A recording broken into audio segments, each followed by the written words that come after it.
and development of Northeastern region. Our very good friend, whom I have known for many years, both professionally as well as in my personal capacity, and who has been very tirelessly working over the last several months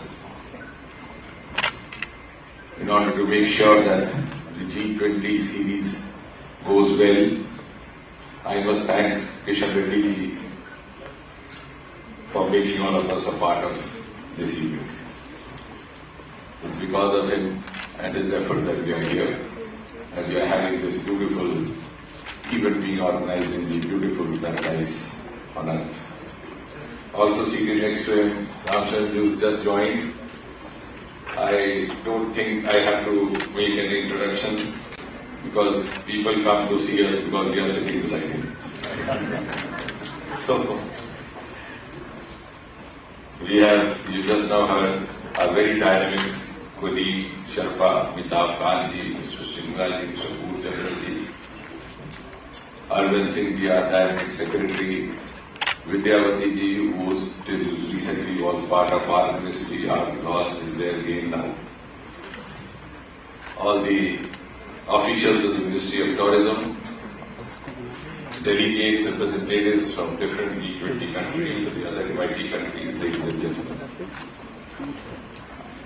I think over the last few moments when I was trying to capture what all I was seeing, and I was also listening to Amitabh, the first thought that occurred to me was that it is indeed a moment of rejuvenation, a moment of reincarnation. And I'm sure many of you would agree with me, at least with those who belong to my generation, that this event has actually transported us back by about half a century. And exactly 50 years back, we had another star from Mumbai who shook the lake beside the Dal Lake and sent the entire valley rocking in history. And his name, as you rightly guessed, was Shami Kapoor, who actually made Kashmir his home, and sometimes I wonder, I tend to think, but for Kashmir, whether Shami Kapoor would have been what he ultimately wanted to be. So that is the magic of Kashmir. A series of movies, Kashmir Ki Kali, Janwar, Rajkumar. He, I think, also not only became a star out of Kashmir, but contributed immensely personifying Kashmir to the rest of the world. And many like him would stay here for months together. The iconic hotel we have sitting beside us, Lalit Hotel, was one of the favorite abodes where they would stay that time. In those days it was known as Oberoi. And the entire shooting of the film would be done there. I remember one of the movies, Dasla, was virtually they didn't walk out of the company. And many beautiful songs would be made up in the hotel. And Dunia Usi Ki Zamana Usi Ka. Was actually done in the bar of Hotel Oberoi. The old timers would remember. Main Pal Do Pal Ka Shayad, the beautiful lyric written by Sahib Vidyanvi, was done in one of those rooms in Hotel Lalit. And they got some girls from the women college to be the audience. Some of the oldies still remember. So it's virtually a nostalgic. It takes you back. And I think after that, it was also because Kashmir was professionally also, I think, the best location that a film producer or director can find, because it's versatile. You have plateaus here, you have lakes here, you have fountains here, you have snow peaks here, you have skating areas here, you have golf courses here. And it's very cost effective. You have tulip gardens here, you don't have to travel to Holland. It's just beside the hotel where some of our delegates are living. So all this made it a natural destination. And as Amitabh was saying, that the movie would actually have at least one such location. And in the process, it became a huge avenue of revenue as well as business. We had schoolboys and girls doing part-time jobs as extras, as clapper boys, and in Jai Jai Shiv Shankar, the song, besides that temple, we had one of our local groups doing that drum beating. So it became a huge vocation actually till about 1990. And Amitabh was now referring to Bobby. But what is significant is that Raj Kapoor, researched before Bobby, had experimented doing a movie in Europe, which was a great hit called Sangam, a triangular love story.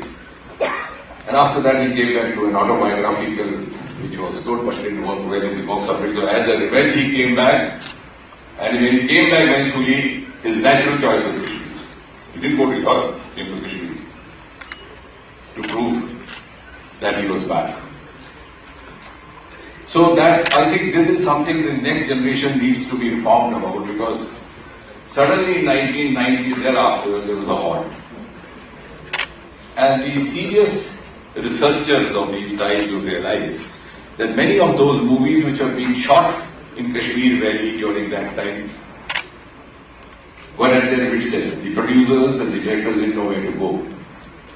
One of those movies I vividly remember was Henna, the last movie which Raj Kapoor directed during his lifetime. He passed away somewhere in late 1980s. Then his progeny took over the task of completing the movie Henna. But by the time they started, it was 1989, 90, everything came to halt. And I vividly recall because Rishi used to be quite in touch with me, Rishi Kapoor, unfortunately no longer with us now. They had to do a lot of search across the world to match that location where they left that earlier scene of Henna. Finally, I think they zeroed down on a location in Vienna. Now you can imagine how much of resource, how much of cost, how much of effort it would have taken. So that is Kashmir. It's not only that we sing songs out of being attached to this place, or being romantic about it, or being philosophical about it, or trying to create a myth about it. It's also that you see as a hardcore professional, you have no choice, no better option. And then I think now this is the time of revival. That's why I say a moment of rejuvenation. And the other part, which is also not much talked about, because our memory goes back only up to Jammu and Kashmir, maximum to Rajesh Khanna, then maximum way back to Devanand.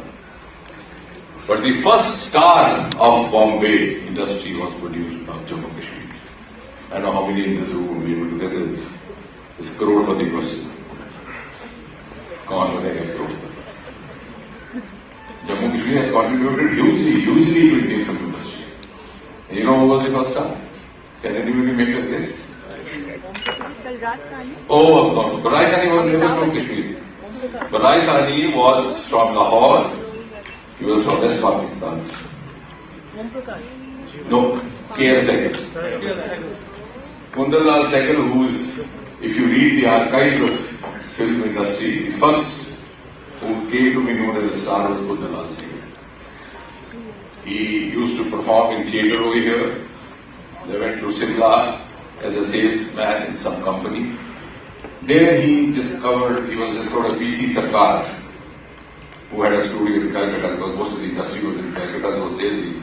Later on, the film industry, Bollywood took over, and the capital also shifted over to Bombay, the national capital. Then he took him over to Calcutta, and then he, of course, became a singing star. Then also came back to Bombay.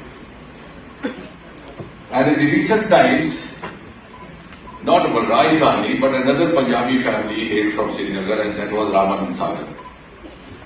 Ramanand Sagar actually is Chopra, that name adopted his father. And his nephew, Vidhu Vinod Chopra, is a good friend of ours. He was my senior in college. He is now a very successful producer. He's recently made a movie called BFA. So he wanted to go shooting outside the UPSC office, which I, to an extent, tried to help him. I think it will be very fun. So we have contributed hugely. Yes, Om Prakash, of course, was from Jammu and Kashmir, as you said. So was Sundar, the other comedian. But one of the iconic stars was Rajkumar, which hardly you connect. He was a Kashmiri Pandit. And also Jeevan. So it's been a two-way traffic. While Bollywood benefited out of Kashmir, Kashmir also contributed to it. And now, if you have a revival of this, if the traffic starts, I'm sure the Ramcharanji is going to be the harbinger of this, the torch bearer of this. When his leg shakes, the valley would again go steady as when Shamim Kapoor shook his leg. Because we can't match his leg, nor Shamim Kapoor's. Not everybody is born with that leg. But once the gateways are opened, you will see people even from abroad coming here, because you can't find all the locations within a radius of just 10-20 kilometers. You go from Pahalgam to Gulmarg or whatever, and even within it, you just have to sit in one of these gardens and shoot the entire film. And as Amitabh was saying, that it's synonymous with romantic cinema, it's also been synonymous with melancholic cinema. And I tell you about a single movie called Kabhi Kabhi, which was directed by Yash Chopra. On the one hand, you have all those romantic songs between Rakhi and Amitabh, and then also Amitabh singing a solo there. And then you also have the mist behind, and in a long coat, Amitabh walking out and singing the last line of that famous poem, "मैं जानता हूँ तू गैर है मगर यूं ही." Mother Yoni. Because Sahil's many lyrics were adopted into the movies much after the movies were played, because this is part of, I can go on and on this subject for whole day. Sahil produced two magnum opus, one was Parchaniya, the other was Talkiyan. Those two majmooe nazmon ke. He wrote when he was just 22. Later on these were adopted in the movies. So this was one of the songs which were adopted from one of his books, which is actually a melancholy song. कि जिंदगी तेरी आंखों में सारा दिन ना गुजरती थी, शाबाद हो भी सकती थी। अब वो नहीं तो ये आलम है कि मैं सोचता हूं कि तू चाहेगी मुझे बोलोगी, मैं जानता हूं तो गैर है मगर यूं ही। And his style was known to leave halfway. Similarly, many of his other lyrics, चलो एक बार फिर से इसमें भी बन जाए, they were adopted, and this is also one movie. So in the same song, you have both romance and you have melancholy. And the backdrop was being provided by Kashmir, the same location. You didn't have to use steam showers in the studio as you use if you have seen a movie being shot. It was happening naturally. You just had to walk to a different place with a lot of mist. And Amitabh just walked out with a long coat, also signifying melancholy and sadness, and sang that one last line of the song in a different location, in a different background.